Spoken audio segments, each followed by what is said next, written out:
welcome to this DelftStack tutorial video. In today's tutorial, we will learn how to fix the drowned issue in Minecraft. This is not an actual technical error.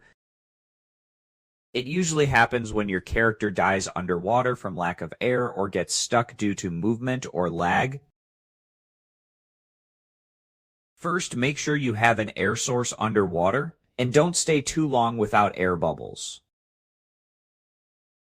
If you are exploring underwater, use items like doors, magma blocks, or water-breathing potion to stay alive longer. After that, move slowly underwater to avoid getting stuck in blocks or terrain glitches. And if you are experiencing lag, restart Minecraft to fix movement delay that can make underwater control difficult. After that, avoid going underwater on unstable server or in area with low visibility, since lag can increase the risk of drowning. Finally, use a depth strider boots to move faster and more safely in the water.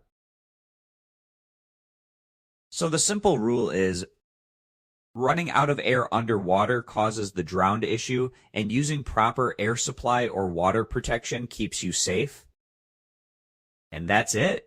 We just learned how to avoid Minecraft drowned issue by managing air supply using water breathing item and improving underwater movement. Thanks for watching, and don't forget to check out the next DelftStack tutorial video.